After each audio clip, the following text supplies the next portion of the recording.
নীলা আর রিয়াদ ছোটবেলার বন্ধু। দুজনেই একসাথে স্কুলে যেত, খেলা করত। সময়ের সাথে তাদের বন্ধুত্ব প্রেমের রূপ নেয়। বিশ্ববিদ্যালয়ে ভর্তি হওয়ার পর রিয়াদ একদিন সাহস করে বলে, নীলা, তোমায় ছাড়া বাঁচতে পারবো না। নীলা হেসে বলেছিল, আমারও তাই মনে হয়। কিন্তু জীবনের গল্প সবসময় সুখের হয় না। রিয়াদের পরিবার হঠাৎ শহর ছেড়ে অন্যত্র চলে যায়। যোগাযোগ হারিয়ে যায়। নীলার প্রতিদিন অপেক্ষা, কিন্তু কোনো খোঁজ নেই। বছর কেটে যায়, নীলা ধীরে ধীরে স্বাভাবিক জীবনে ফিরতে চায়, কিন্তু মন মানে না। 5 বছর পর, হঠাৎ একদিন রাস্তায় দেখা হয়। রিয়াদকে দেখে নীলার চোখ ভিজে যায়। রিয়াদও থমকে দাঁড়ায়। কিন্তু এবার সব বদলে গেছে।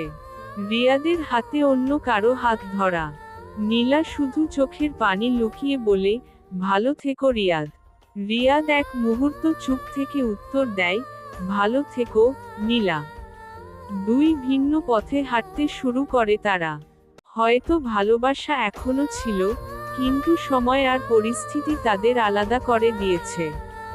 কিছু ভালোবাসা শেষ হয় না, শুধু থেমে যায়।